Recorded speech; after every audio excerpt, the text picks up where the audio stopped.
Welcome to another episode of The Greatest Pod, where we discuss and debate what makes something great. I'm Ron Swallow, I'm Ed Greer. I'm producer Bill. and today we are going to talk about, well, these two friends of mine's most hated storytelling thing, magic. Ron, on, it's just you just take it personally. That's the thing. There's a lot of stuff I hate more in storytelling than magic. Oh, cool. Well, I mean, I think he might be right, and that is my main one. I think that it's up there. It's up there with like stereotyping and the chicks having nothing to do. No, I'm just joking. But like I know that Ron knows that I don't like magic. I never really took it seriously as a place that stories could go or a thing to help stories along. I was always a very much street level person, or like spy stuff or anything like that, even superhero stuff that I could reasonably science up. That's always been my jam. Ron knows that you start divining stuff out of sorting hats and jazz. I'm just like, check, please. I gotta get out of there. I gotta jump out the window. Yeah, absolutely. I understand that. So now, a lot of you know that I'm obsessed with fantasy novels, and I've read an outlandish amount of them. Um, and I would say that there's sometimes where magic is not good for the story when like the magic system doesn't work or is just like ridiculous. Um, and but for the most part, I think a lot of times the magic is sort of like a thing to make it more interesting and fantastical when you're telling an underdog story or some other type of story. You just also have something fun and fantastical in the book to keep it a little more entertaining, perhaps, is maybe what it is. I want to get into this before Ed and I just absolutely start eviscerating it. So Yeah. Ron, I want you to make your full-throated defense. So I want you to elaborate on that. What do you mean make it more interesting? What about magic makes the book more interesting? Well, it's fun for one. Like the idea How? that, well, I mean, like the idea that you could throw lightning. That's cool. Hold on. Well, I want to get into brass tacks on this, and let me lay out a groundwork. Right? Yeah. I could say, why do you like riding on roller coasters? You say it's fun. I want to break that down even further. So, like with roller coasters, it's literally because you get a small glimpse of the sensation of dying while knowing that you're not actually going to die in most likelihood, right? Hell yeah. And so that adrenaline rush, it triggers that adrenaline rush of like, oh my God, this is just a small piece of what it would be like to look death in the eye, right? And there's just something very kind of primal about that. In addition to like everything else that a roller coaster does to sort of get your blood rate up, to disorient you, just essentially almost give you like a drug-induced experience without the drugs, right? So that would be a quick 60-second defense of like why a roller coaster is fun. Can you do that with magic? The problem is that if we do that, then we're ruining another future episode. So, but What? yes. Well, we've been talking I about. don't want to talk about magic for 2 episodes ever. I know. We got to get it all out of this one. I Well, okay. don't want to be petulant, but geez Louise. For me, it's almost like, look, again, this might be personal. So if you are a trauma survivor or abuse survivor, just understand that I'm talking about this right now. As a kid, I was not treated very well by my family. And when you're a kid and you're getting abused by people who are bigger than you and stronger than you, whether that be at school or your actual family members, um, the idea that there is something in the world that is a way to fight back with that, whether that be, like there's this one specific power of the books that I read, the Sword of Truth series, which really, the Sword of Truth is really more about courage and about facing your own fears and your own inadequacies. But I didn't realize that as a kid. I just thought it was a cool way to like save yourself from bad guys. And Alanon, who is one of the main characters in that series, is a druid who can like shoot like green power out of his hands, and he takes on guys who seem like they could win in a fight every single time, and he beats them back with that magic and his determination. And so as a kid reading that stuff, I would be transported to that world where just for a minute I could be that guy. And so for me, when I'm reading those books and the magic is involved, sure, yes, picturing green lightning flying out of a hand is great, but it's really about the idea of being able to fight back against people more powerful than you. And I think that that's what a lot of magic is used for. Okay. Books. Okay, and I'm not trying to rebut that, but if the court will please look at exhibit, like, to me, that's everything. That's like literally everything in the pop culture sphere. Literally does that. Like, to me, the Punisher is awesome because he could get in a knife fight with 5 dudes in the alley and come out of it. You know what I'm saying? Green energy, webs, whatever. All of those to me are part and parcel, and it's like why probably you and I, especially, we've never been 6'6" and with a super long wingspan like Bill. I love kung fu because I wish I had a body like that to beat the shit out of people, kick their ass from across the street. I love that shit. So I like martial arts as part of that. It's like the if you learn an intricate system of dopeness, you can beat up bullies. If you inherit some sort of power and you learn to focus it, you can beat up bullies. That's always part of this stuff. But why are you keying on magic? Is what I'm saying. Hold that thought, Ron, because I want to add some context to what Ed is saying, because I 100% agree. And just to add nuance, right? Like Spider-Man swinging on webs, Superman flying by force of will.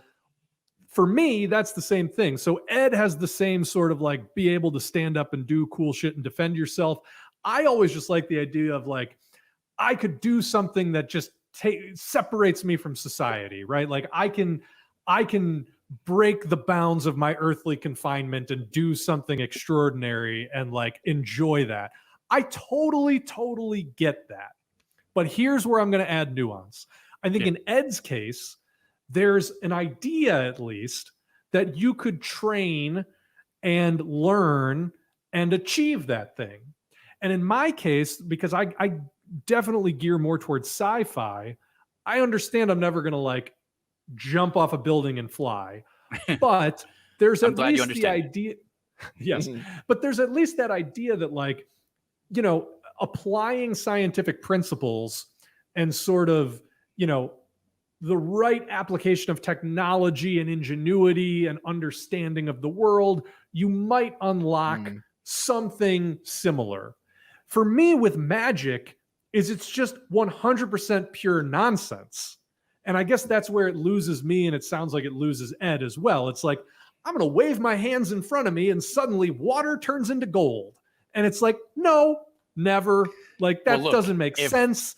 It's completely divorced from reality. And that's, I guess, what I'm asking is if that's the attraction that it allows you to inhabit sort of this other life, you know, that escapism, why go with the most absolutely nonsensical version of what that could be? I mean, again, just because I thought it was cool. I mean, as a kid, I just thought it was cool. I loved the idea. And plus, you know, we think it's ridiculous, but I grew up with people who believed some pretty wackadoo shit when I was a kid. And so I think part of this is definitely that, like, it's just kind of like grown on me. And since I grew up doing it, I just partly keep doing it.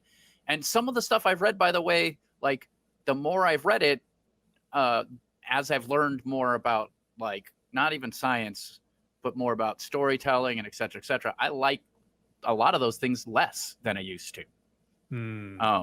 I definitely do, because sometimes it's a crutch and it makes the character too powerful or not interesting. Like there's problems with it. And I would agree that one of the things, if you could just wave your hands around and turn things to gold, would not be interesting at all. I mean, it'd be great because I could so use some gold right now. But like as a storytelling thing, it's I could see how that's not as good. And I understand the same thing with some people who didn't like Harry Potter, because it's like, well, magic can just solve everything, which isn't 100% true. And if you read the books, you know, blah, blah, blah. But I do understand that it does seem pretty crazy that they could just make everything wash itself, or, you know, do weird stuff with their poop, you know, whatever it is. Like, I understand that's it's not even that. Well, I think I love the nuance of the conversation, because it's not even just that, like, oh, magic just makes their life so easy. Because frankly, if it was Back to the Future and it was Doc Brown inventing a Rube Goldberg style washing machine that would literally take the clothes off his back, wash them, dry them, put them in his laundry, and he never had to touch it, I would be like, that's freaking great. I think that's hilarious. I love it. But I think the reason from a storytelling perspective is that you understand that there's limitations to it. That, like, oh, okay, the character had to take the time to make that, and in so doing, that has turned him into sort of a weird recluse, because he has to, first of all, have a mind that understands this stuff, and then the time and the dexterity to actually go through doing it. And so you end up with a character very much like Doc Brown in Back to the Future, where he is just a weirdo who operates on his whole other level, even though his technology is essentially magic. It's just the real world implication of doing the things he's doing is carried through into the character. And I think that's what bothers me about magic. And Harry Potter's a great example. It's like, what the hell are these kids learning? Like, they're not putting the right emphasis on the word Patronus. Like, what is it that they actually have to, like, go through and experience and struggle with in order to make their poop disappear? They're not waving the wand correctly. Like, I just don't, that gives me nothing to grab onto as an audience member. Well, again, I sort of get where you're coming from, except for that I do think that you guys, I mean, I don't even know how to explain this in any way, because I know that both of you are very funny people, but there is a certain part of you that can't divorce from the idea of something being fantastical and fun at the same time. And I don't know why that is. And I almost want to find that out more than I want to find out why I like magic, because to me, it's like, do you like magicians? Yeah, because they do tricks to trick people, and that's kind of cool. Well, this is just a fun, like, way to tell stories. Most fantasy books are just using magic as a metaphor a lot of times, and sometimes they're just. Though? Well, I mean, lots of things. I mean, I guess that's where you lose me. I mean, like Harry Potter. Let's talk about Harry Potter. Like, if you look at the whole series of Harry Potter, the truth about that is talking about the idea of evil and how evil is arrogant. And even when you tell evil that, and first off, also the power of love, because really, literally, Harry Potter is protected by his mom's sacrifice. That's why he cannot be harmed by Voldemort to a certain degree. They did a little lore things in there to try to make it so it worked out. But eventually, he gets the super powerful wand, and he knows that if Voldemort tries to attack him, that it's going to backfire and it's going to kill Voldemort instead. And Harry Potter, being a good guy, literally makes the decision to say, hey, you're going to lose here. This is your chance to redeem yourself. You could make a decision right here to decide not to be good. I mean, to decide to be good, and you'll live. If you do what you were acting like you're going to do, you will die. He literally gives him a chance, because that's what good people do. And then Voldemort, being as arrogant and proud as he is, that's his big downfall. He dies not because he wasn't powerful enough, but because he's too arrogant. And okay, that tracks, and I understand the dramatic impact of that. I guess where you lose me from the beginning, though, is somebody who sacrifices themselves in love does not protect you from anything. So that metaphor is not true. Like, the idea that Harry Potter's mother sacrificed herself and so he now has this inborn specialness, that is not true. That is Well, not, and when I say true, it's true within the context of the story, but it's not true, capital T, true, truth about life. Like, I in mean, order, I would. I'm sorry, it's not like that. And I think that's what really bothers me about this shit. It is creating expectations in an audience that within themselves are divorced from reality. Like, the act of protecting somebody from evil is a great expression of love. It really is. But it has no permanence. It's something you have to do over and over again in order to make sure that it happens. And without being able to do that, the next best thing you can do is teach them to do the work and have the perspective to be able to identify evil and fight against it on their own, right? That's reality. And so you're creating this false reality where you're literally presenting a falsehood. Like, the fact that his mom dies and performs this one act and now he's just protected for life, requiring him to learn nothing and do nothing, is bullshit. It's like I get everything that Bill is saying. I personally don't feel as angry about it in regards to like eternal sophistic like truth or whatever, but I do rub up against the same thing of like, I think the thing about Harry Potter that rubs me raw is they do their work twice, right? His mom sacrificed for him, that's super awesome, but he also lives under the stairs with fat people who deny him things. You know what I mean? So you've Yes. set up a world where he has every reason to feel like he'll never win. He has every reason to feel like going to magic school is his only way out of this shit barn he's in. He has every reason to believe that I gotta get great at magic or else my life is gonna be a shit bomb back with those fucking muggles. Okay, I'm with you all the way. Oh, but you had a sainted Captain America shield made of magic over you the whole time, and one of your main people that helped you out through magic school in these situations where you weren't going to lose or you couldn't die. But anyway, somebody had to help you out, and the reason why he helped you out is he wanted to bang your mom. Wow, that's that all awesome. that all connects to what I'm saying, though. It's just that idea of like, I'm again with you. Like, at the beginning, that setup of like 100% that kid should be motivated to go and make something of himself because his life sucks. And I'm he down is. with that. Yeah. At the end, he shows compassion to his most hated enemy, and that is ultimately what allows him to win. I am with that. I am with both of those things. It's all the bullshit in the middle that like fucks it up. Because to Ed's point, it's like, okay, he's definitely properly motivated, but then what does he do? And that was always my problem with those goddamn movies too. It's like Harry Potter is the least interesting character in those movies because he's spends most of the time standing around just like looking at things wide-eyed, like, what is happening here? And it's just like, bro, do something. I don't know. I may be coming down too harsh, but this is getting at a little bit of like what really irks me about magic. And I don't know. I don't mean to hate fun. I think the thing you that do, really but that really bothers me is like story. The only point of stories is capital T truth, sophistic truth to me. okay. So if you're going to spit in the face of that, I don't have time for you.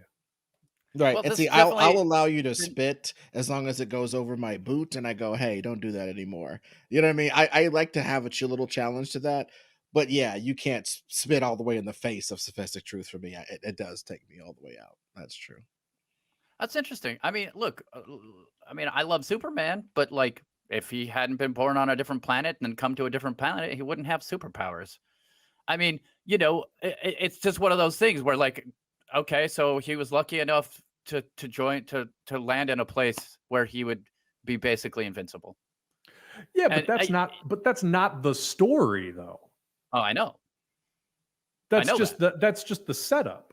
Well, he's basically saying that in the eyes of the person who reads Harry Potter, there's a lot more than just waiting around for destiny to happen. There's all these hijinks, and there's personal There's growth, and his choosing to be growth with his friends with the people friends. you choose to be friends with, Right. And knowing like I said, but do trust me, I get all that. I think one thing it would be useful for us to talk about at this point in the conversation is the times that magic was cool to all of us, and that way we could figure out when you think magic was super cool, when Bill thought magic was super cool, and when I thought magic was super cool.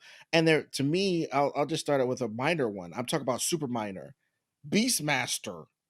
Somewhere in that movie, there was some magical crap that was happening, and they made these like soldier dudes who like could fly like flying squirrels, and they flew down, and they would grab people up in their webbed wings and disintegrate them. They would grab you around, and envelop you into their wings, and something inside of them excreted some acid or something. And when they opened their wings, a bag of pus and bones would fall out from where you were.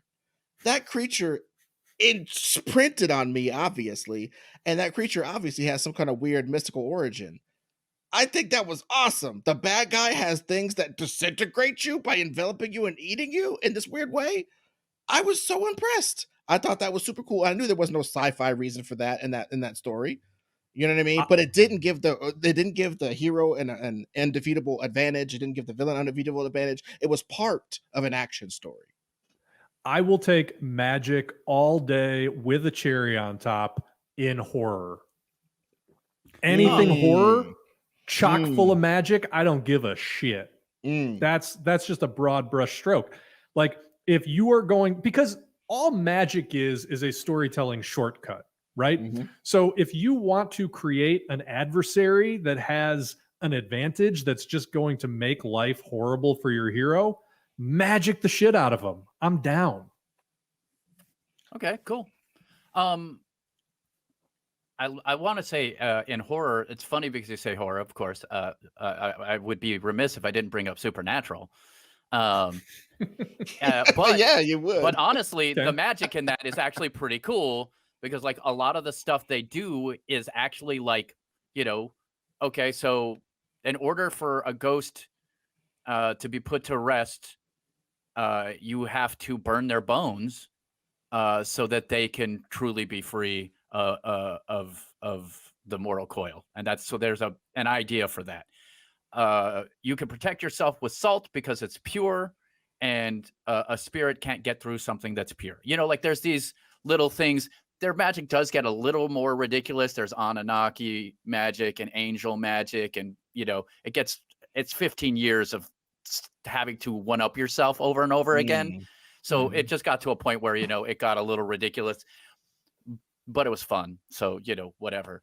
But like at the beginning of that, there was like rules to it that's really fun. So as far as the horror kind of goes, I think that actually fits really well for Supernatural. My favorite thing, I think, still is probably going to be, I think it's going to be the Sword of Truth in the first Sword of Shannara books. And the Sword of Truth through all of his series plays a part in it. And what it does is it literally reveals the truth of who you are. And so in this world, the magic, if you don't stay focused and I guess true to yourself, the magic can basically take you over and turn you bad. And so the Sword of Truth basically reveals what you've become, and you either die because now you've basically become a phantom of yourself, or you can come back to yourself and see the truth of all the bad decisions you've made and all the place that you let something control you. So that's one of my favorite things. That's Terry Brooks, who is probably my favorite author of all time. And his first books, the main characters don't really have any powers. They're just people who happen to be and this is interesting because part of the lore of the sword, it's interesting to me at least, is that it's influenced slightly by people's beliefs. So people decided that the Sword of Truth only worked if an elf who was related to the king of Shannara used it. And so even that belief, because he was related but was only half elf, he in his head had a block because of being able to reach the Sword of Truth because he had doubts of all that stuff. And even the Sword of Truth couldn't clear up those doubts about him being half elf and or important enough. And once he gained some confidence through the whole adventure, he was able to bring out the power of that and defeat a character who would let the power overwhelm him, the magic that he had, used and borrowed from the earth to basically become the Warlock Lord, which is a very cheesy name, I'll admit. Yeah, I'm trying really hard. Like, I was with you with the sword that shows you what you're destined to be. So with you. And then you started talking about elf kings and warlock queens, and I'm like, I think a big portion of that is that when Terry Brooks wrote his first novel, he was a little borrowing from Tolkien. He's different than Tolkien, much different, but semi borrowing from him. So I think that a big portion of that, and he'd probably be the first fantasy author, I think, who counts as almost as influential as Tolkien. I would argue. Oh, see, what's really messing me up about this is straight up, if I talked to Bill about Star Trek, I could glaze him just as quickly as you just did. And and Star Trek is magic. Make no fucking mistake. They teleport every goddamn where. That's why in the new ones, I don't care about any of the different changes that they've made to the new series. I don't give a fuck. But one thing I do hate is they all have personal transporters. So they literally tap their chest like they're answering a message and they can teleport anywhere. And I'm like, well, what the fuck then? There was always this consternation, right? To get to the fucking teleporter machine, the fucking whatever, the beam me up Scotty shit. There was always this this rush to the transporter room. This got to get the stream right or else you'll come apart in the data stream. Your body will come apart. There was all this stuff, and now they just figured that out. Boop, boop, boop. They just teleporting down to get a sandwich. So why isn't everybody fatter than Wall-E people if you're just teleporting everywhere? You know, it ruins it. It ruins it because it magicizes something that was already very magic. But then it's just magic. You're seasoned on something, though. It's that idea that, like, anytime magic becomes a convenience rather than an obstacle, you're running into problems in the story, right? The nice thing about the magic of the transporter is, like, who gives a shit if we can't conceive of how that technology would work? Honestly, who gives a shit? The point of it is that it limits your potential, it limits your dramatic possibilities so that you understand that the characters are starting from a disadvantage. It's like, oh yeah, we can do this. So it's like, we don't have to take we don't have to get in a ship and a second ship that's going to go and land. Which also is a purpose, by the way, because sometimes you got to get to that planet without the people there knowing that you're getting to the planet, because you have to observe them. And if they see a spaceship, they're going to get confused. So there's a purpose to the transportation system. That's what I'm saying. Like, the more you can turn it into something that is limiting and difficult and requires expertise and requires problem solving, do it all day long. Yeah. But I think what irks me, going back to the Harry Potter thing, is like, oh, so something that would otherwise be a literal chore, as long as you pronounce your Latin correctly, you don't have to do it anymore. It's like, what? Why? Well, to me, you don't think that would be fun? I don't care if it would be fun because when you're telling the story, all that is just a naked grotesque, in my opinion. And I'm hot taking it, but run with me here. It's sort of a grotesque admission by the author that, like, your A story has nothing to do with your B story, right? I'm here to tell a story about growing up and making friends and figuring out your place in the world, which is great. And then I'm just going to sprinkle all this bullshit around it that, like, is really just a joke. That's really all it is. Let's be real. I mean, it has nothing to do with the story you're actually telling. It's like, it's set dressing. It's like, let's put some baubles around the growing up story. I would argue that you're right in some ways. Yeah. It's a way to use puns. It's a way to have cute little goblins doing stuff. Although that they're house slaves is kind of bad.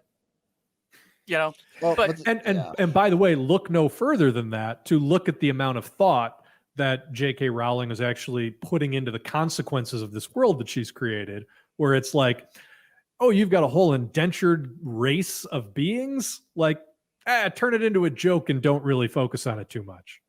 I don't know.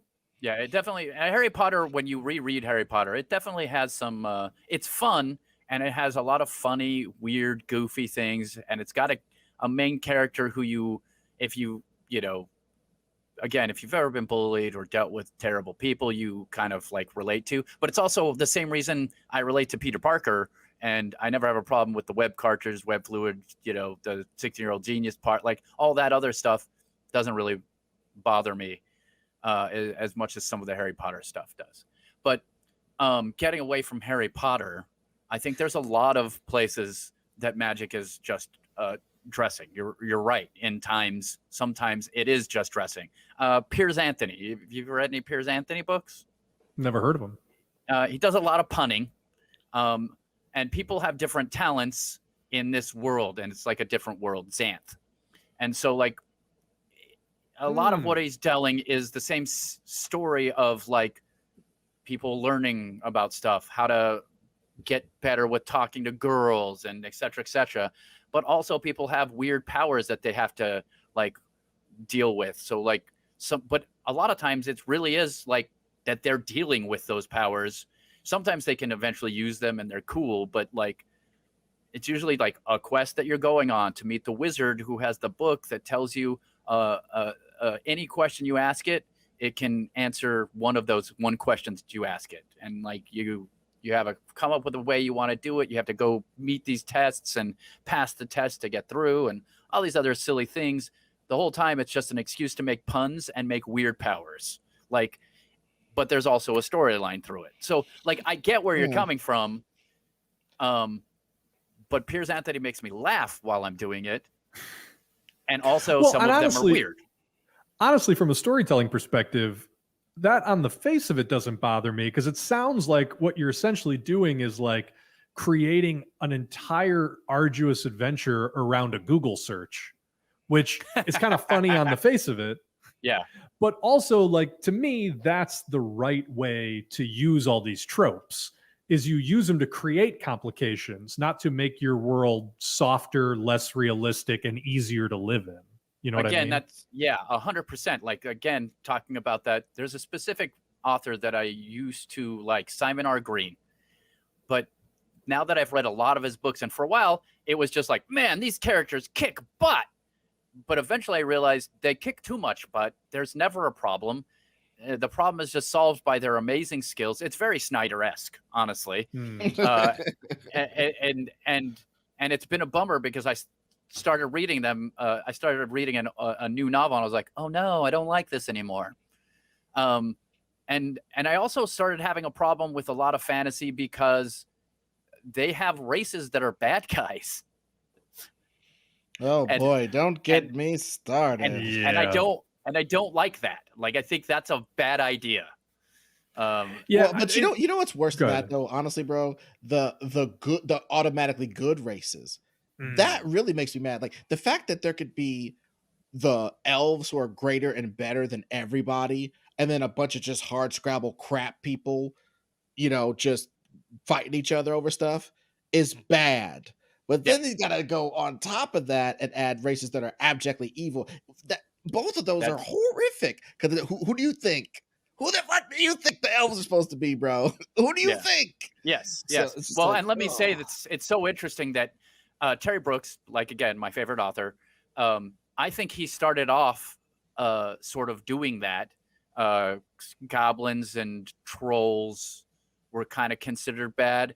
But as he grew as a writer, you could see that he realized that that was a terrible idea, and that he then made everybody sort of like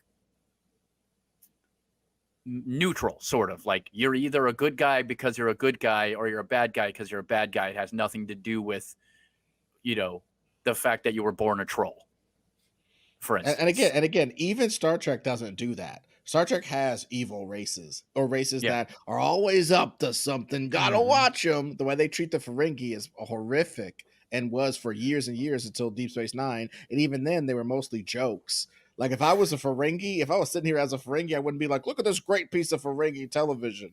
I'd be like, look how they massacred my boy. The Ferengi actually have space lasers, you know? So, Yeah. So all I'm saying is it to me what is, I don't know, man. The fantasy thing bothers me because of the race part, but even more so than in stuff that I accept, like Star Trek. But it's also something in fantasy that, like, I think there is a little bit too much totemic like yes. stuff. You know what I mean? You got to go get this thing, grab this thing, and it'll help you. Grab that thing, and it'll help you. In real life, that's a crack pipe and a dick in a gas station, and you know what I mean? You're just searching for these totemic things that'll help you out more than they have any right to. You understand what Or I'm saying? it's getting more talented at things or working really hard to achieve But you don't find talent in a cave under guard of gargoyles and shit. You don't. That's what I'm saying. Talent is you. You go get your talent. You achieve your talent. There ain't no damn gargoyles guarding your talent in some kind of cave somewhere. You don't got to go how do you know simsalabim that? and get Maybe past them. That's maybe you know the that's maybe that the sucks. gargoyle is just really shitty white dudes. But that Ron, I think that's a great impress. no, but that's a great rebuttal because I think it belies what Ed is saying, that there is no such thing as somebody who is guarding you from getting your talent, except I don't even know if there's an except for that. You know what I mean? Like the struggles and the trials and the tribulations that we go through in life are either with ourselves or with people who are trying to keep us away from, I don't even know what to say. I mean, Well, it's magic is an opportunity. That's the situation. In a real Mm, story, an opportunity isn't a magic bauble. An yeah. opportunity, I could see that in any sort of story. I wrote a fantasy like movie back in the days, but I always kept it as like this world has money. There are 5 people on this entire planet that have superhuman abilities, and they run shit unequivocally. And ain't nobody coming in to try to ask them any damn thing. They haven't hidden their stuff somewhere where the hero can get it. Our heroes are going into the castle of doom of these bad guys, and they don't know that they're going to make it out because they have nothing special about them, or they think they don't.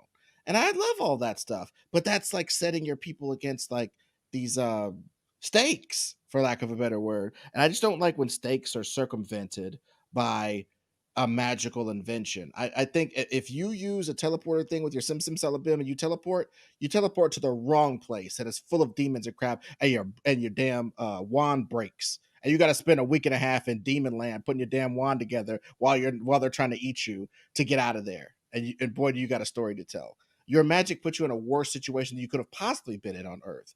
That's the juice to me. But when they just solve everything, or solve major portions of it, or find the ability to just ramrod through some situation because they found some object, I like it when it's somebody with a rocket launcher. I don't like it when it's a wand. I'm an asshole. That's me. Well, I'd co-sign that because like I love to see Superman doing cool shit, for example. But I guess it always just feels like I don't like where there's that panel that goes around where it's like Superman's bench pressing the weight of the planet for 6 days, and it's like, oh, that's just rancid bullshit. But when Grant Morrison does it in All-Star Superman, where it's literally like, hey, you're pressing against 600 quintillion tons, which is the weight of a planet, and he does it with one hand. I love that because that's not the story. The story isn't about like, let's see how powerful Superman is. The story is about like, bro, you're dying and your body is reacting in this weird way.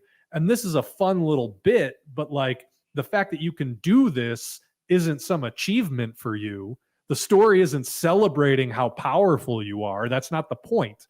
And every time I see a WandaVision finale where it's like the story is just there to celebrate how much the character has achieved and unlocked their power, I'm just like, man, do I not care. Man, do I not care. The last time I cared about that was The Matrix, because again, it was still tied to mental energy. It was, and they kept telling me he was the one, and then he proved to himself that he wasn't, and chose not to give up. That's what made that whole story work for me. Is like I found out I wasn't the one. Oh well, I still want to get in there and mix it up.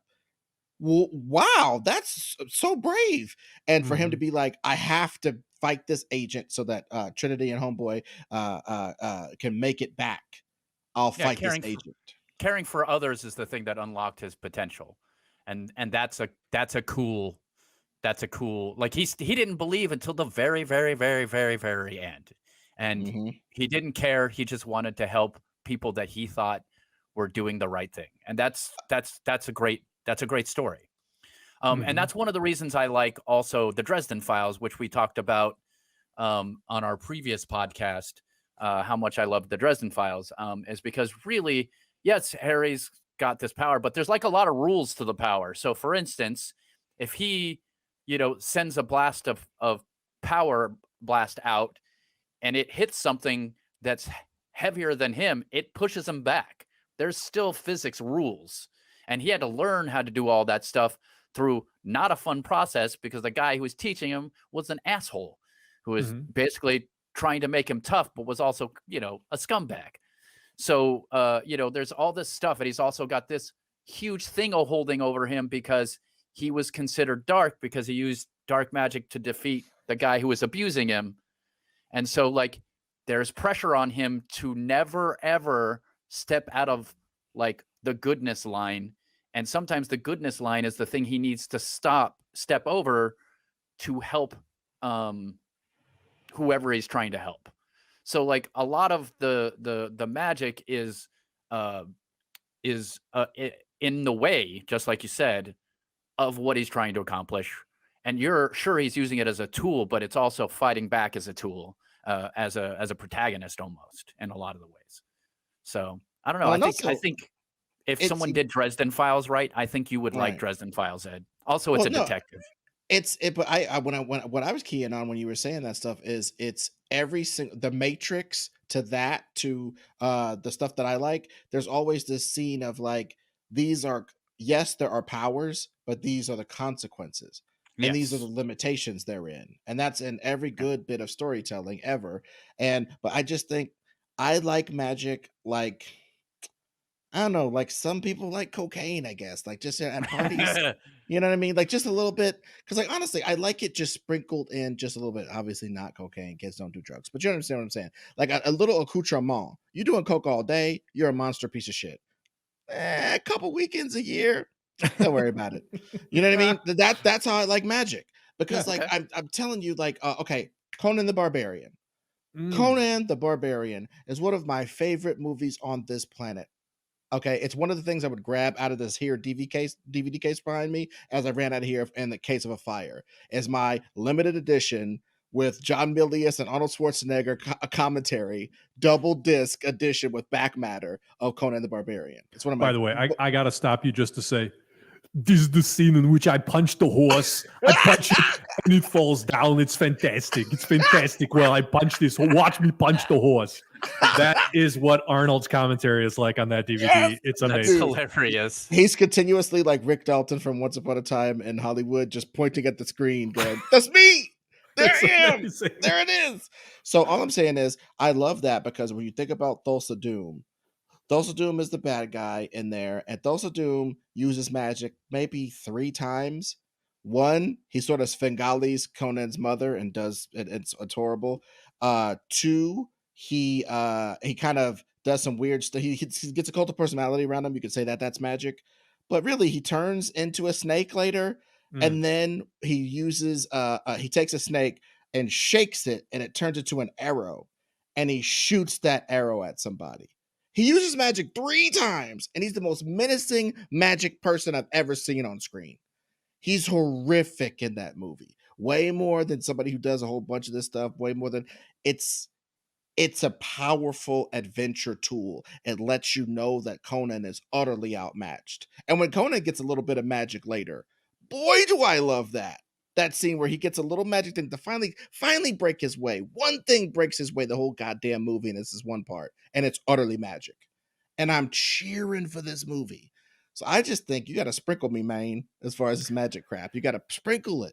You know, another observation I have to make about that, Ed, is that also includes no magical tropes, which to me is a huge turnoff, right?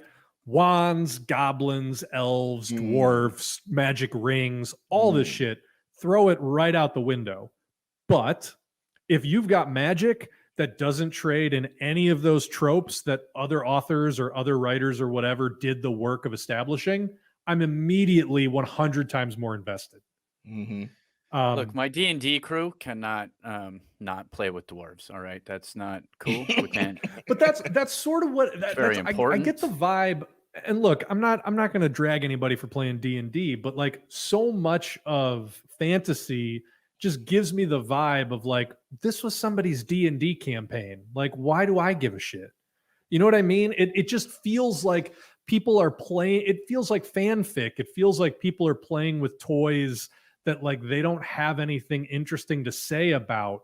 They just like the toys, you know? I mean, which is sort of the thing that. Go ahead. No, I was going to say sometimes that's true. Yeah. And I've read many books like that where it's just like, look at this cool stuff that this cool person can do. And that's not fun. I agree with that. There has to be, consequences. There has to be a story or it's not good. But the magic is basically superpowers.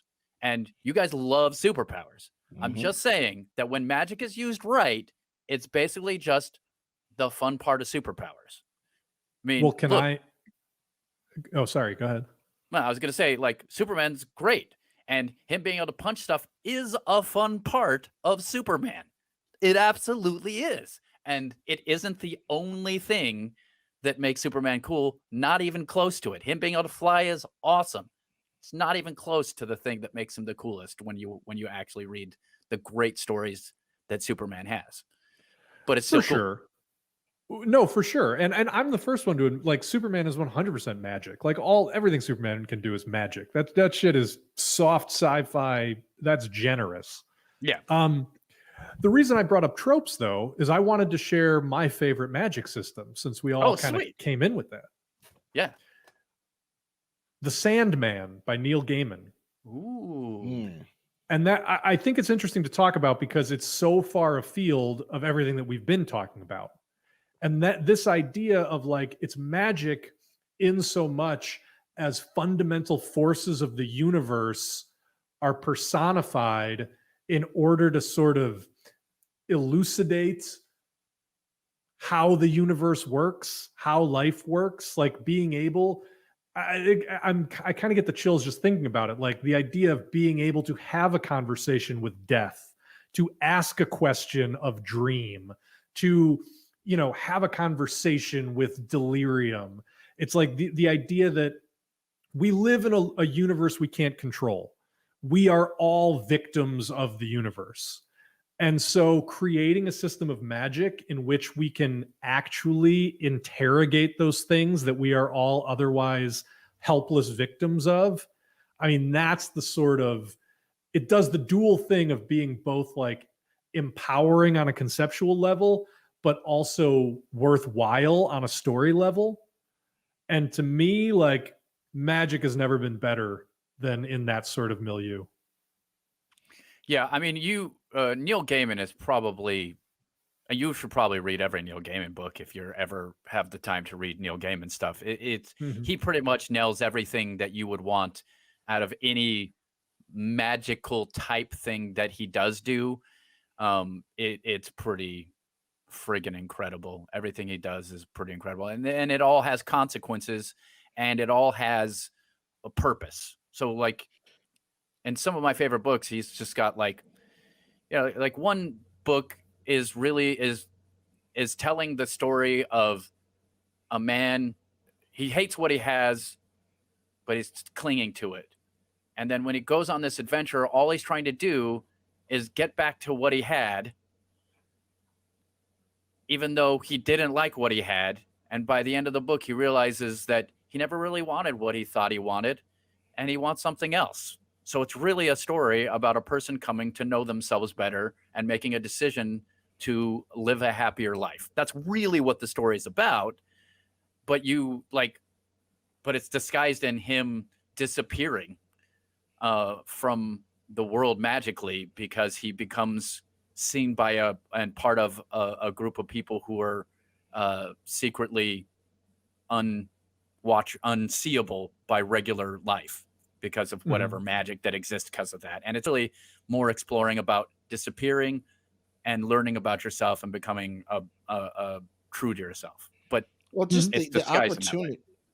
Yeah, the opportunity to get outside of regular life and see your life in a different through a different lens is literally what stuff like John Carter from Mars is about. You know what I mean? He's like a fucking Confederate asshole who goes to a cave and jumps his ass to Mars. And on Mars he can jump real high and he's like Flash Gordon. He's like, hey, I might not be a Confederate no more. I hate green people now, or whatever he was doing in that book.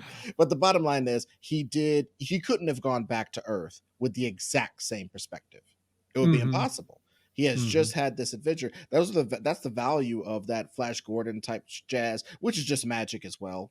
You know, the Flash Gordon type jazz is they're trying to give these old Buster Brown heroes a an entree to another world so that we can appreciate our world. I think that's really well said. And I think the reason why I connect with the Sandman is it sort of feels like that series does that thing to the reader, right? Yeah. Because and this goes to a little bit about using tropes versus not using tropes, but like I could watch 1,000 heroes go through 1,000 tests to find 1,000 magical swords and never come away with sort of the mind-blowing appreciation of hope and you know, the struggle for a better day than watching Morpheus walk out of hell and telling the devil, what power does hell have if you cannot dream of heaven? And granted, that's unbelievable writing, but it uses the magical system to make a point that affects me in my life. And it's so much, and to use a magical system that is so sort of bewildering on the face of it is so much more effective than, oh yeah, this peasant kid has to go find the magical sword that's hidden in the cursed cave. Because it's like, I know that story. I know how that story goes. But when the cosmic personification of the collective unconscious is trapped on the 9th level of hell, I don't know how he's going to get out. So immediately it's a more interesting story.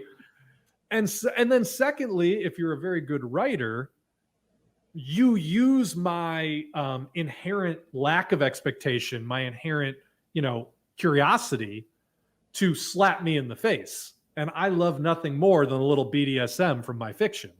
So again, to me, it's like that combination of, as Ed said, using the magic as a tool to change your perspective, having the inventiveness to not just rely on shit that we've seen 1,000 times before, and essentially using sort of like this universal shorthand of like, you get what elves are, you get what a wand is, you get it. Like, no, I don't want you to tell me I get it. I want you to show me something new and crazy. You do that, I'm in all day for your magic. Well, and there's also one side of using that part though. I do want to. I don't like these books. I have not read these books, but I have heard them on tape because my girlfriend goes to sleep listening to them, and they're the Jasper Fforde nursery crime novels. Oh yeah. And the nursery crime novels is basically, people would say it's like fables, but in actuality, I think it's a lot more whimsical and in some ways dangerous than a lot of people think fables is. And it's just basically like all that stuff is real. Humpty Dumpty, the freaking all the fairy tale stuff is real. The three bears, but also the bears in this world are like past an act where they just kind of, they're barred from eating too much honey because it gets them loopy. But other than that, they're just sort of citizens if they're in the certain nature preserves and stuff. And the gingerbread man is a serial killer because he's a giant cookie who fucks people up for a living. Like the gingerbread man is like John Wick and Hannibal Lecter. That's amazing. And you know what I mean? And all these different stuff. And this guy Jack Sprat, He's the guy. Jack Sprat could eat no fat. His wife could eat no lean. He's had like 3 wives. One of them died of a coronary because all she ate was fat. The other one, you know what I mean? So it's like it's taking this magical stuff of this world and putting it. Well, where's the Easter Bunny live then? Well, Easter Bunny lives down in Bunnytown, but a lot of those guys are asshole. The dudes from the Mad Hare is down there. The Easter Bunny's kind of a dick. Punch and Judy are in these books. They beat each other up all day from Shakespeare. All the fictional characters are in these different ghettos throughout London, and his department is basically the nursery crime detectives. They take the cases when nursery crime characters get into malfeasance against people or against each other. They take the case, and it's like that's so whimsical, and I hate it. But I listen to them. Too. I listen to them, and I get what the guy's doing. The guy's doing what Ron was talking about, that other dude, Pierce Anthony, in those books. I always knew Pierce Anthony as sci-fi, so the fact that he wrote a lot of fantasy shocks me. Anyway, Tons. trying to do that musical jazz of writing that you do in a novel. That's another thing I want to get circle on down to. Ron likes novelistic storytelling. Mm-hmm. I do not. Mm-hmm. I don't, and I don't think you do. It's not your main one. Mm-hmm. Ron likes the feelings to come out in the writing and then in between the actions and stuff to bolster the actions. I want to see what the character does. I like the opening of Point Blank. Guy walks down a hallway, smacks a lady. Why'd he do that? We got to figure out. You know what I mean? I like that sort of stuff. I like that lean and mean. Ron loves to have it not spelled out. That would be a weird insult. It's not spelled out. But there's so much to it in between the lines. It's a picture painted, and right. and it's the thoughts that you can't see in people's minds. Kind of, you get to see all of that and see what's going on behind a hero's mind, behind a psychopath's mind, or whatever. And when a good writer paints a picture, you can really see it. It's like in your head.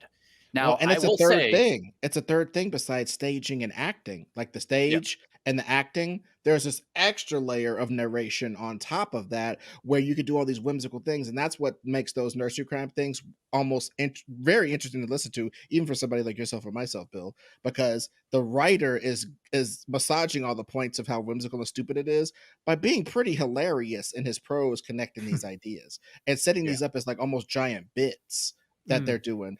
And like, screenwriting generally doesn't have that third level. Go ahead. Mm-hmm.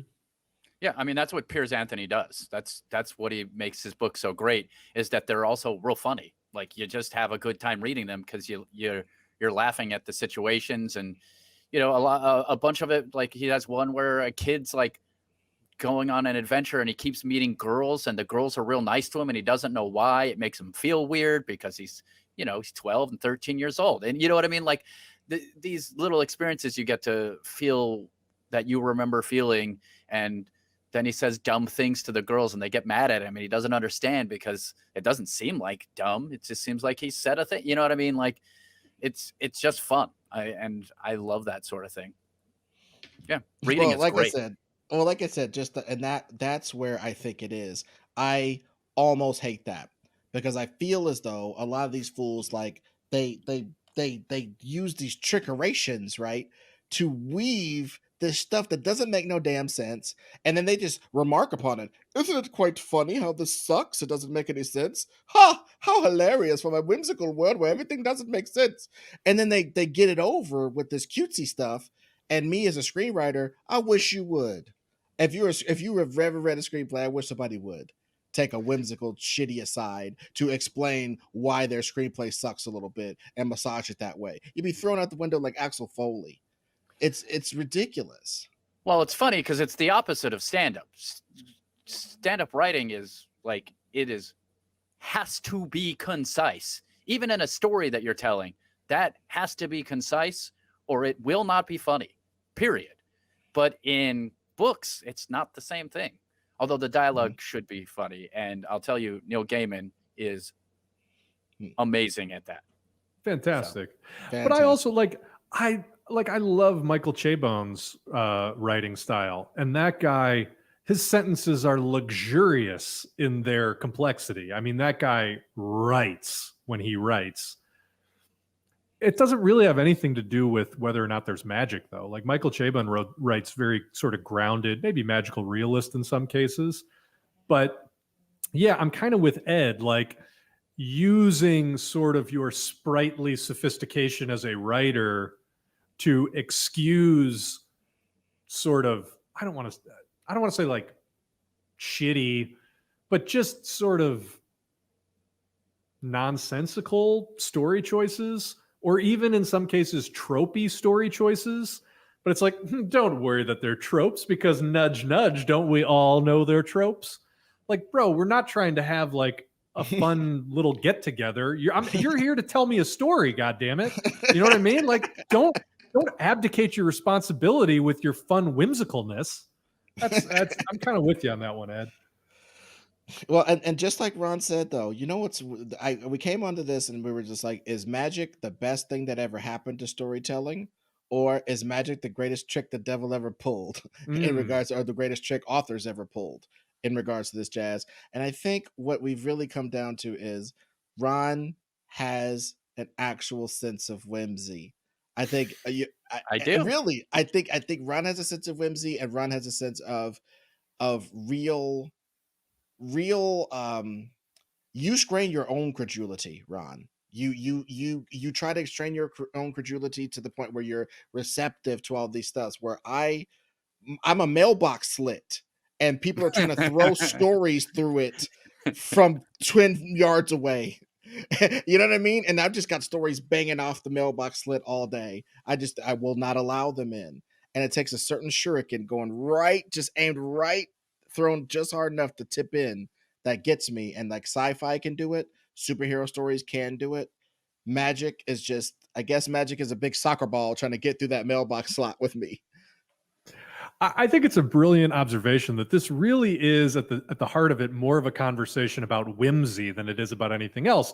Yep. Because I can be totally, I discovered this about myself as we talked. I can be totally down with magic, but I would rather it be Freddy Krueger, The Exorcist, Neil Gaiman's Sandman, or like the Monolith from 2001. You know, like, I am down with magic as long as it is horrifying and oppressive and something that we need to destroy. Like, yeah. I'm just not here. Or just not cosmic, here. Yeah, a cosmic metaphor. Cosmic personifications, I will read all day. Give me that Jack Kirby magic as much as you want.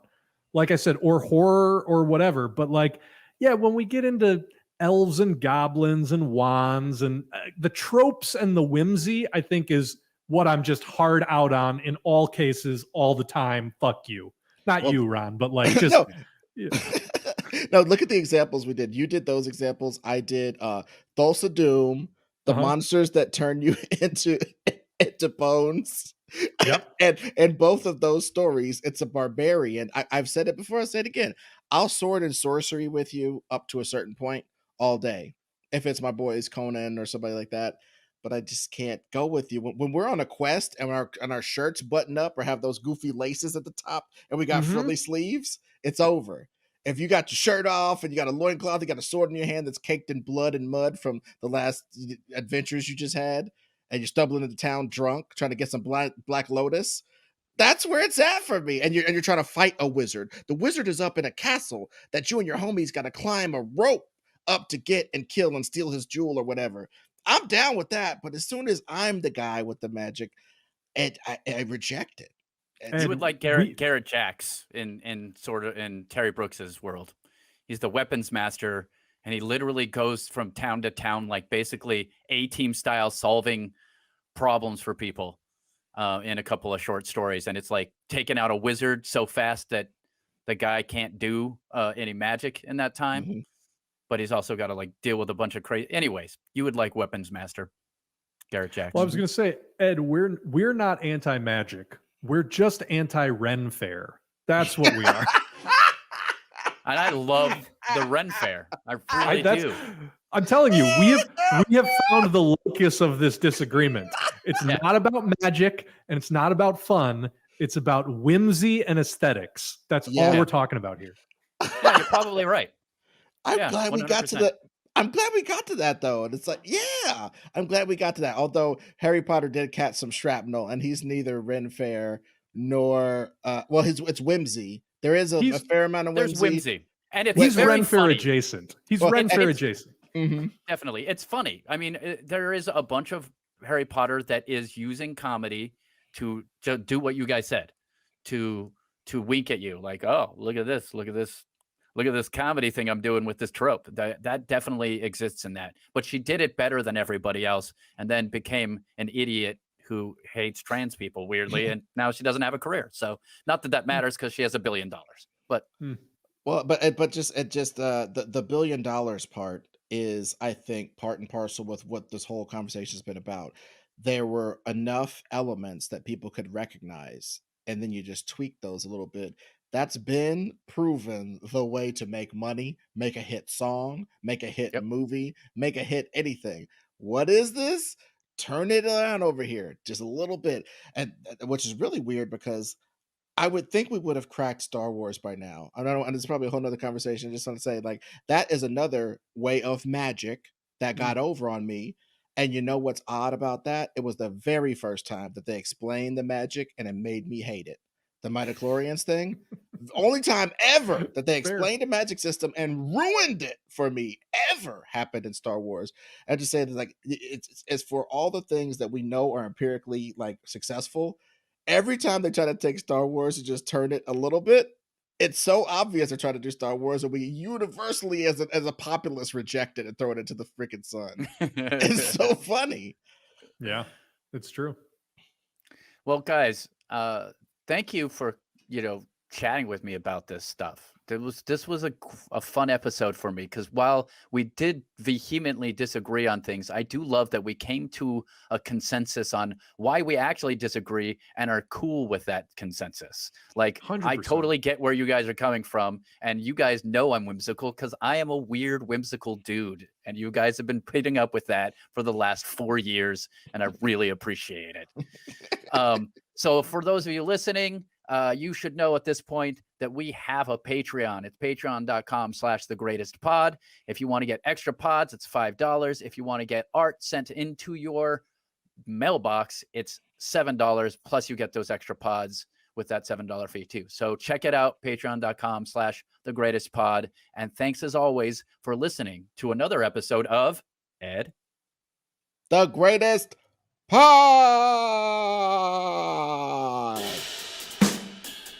that was perfect.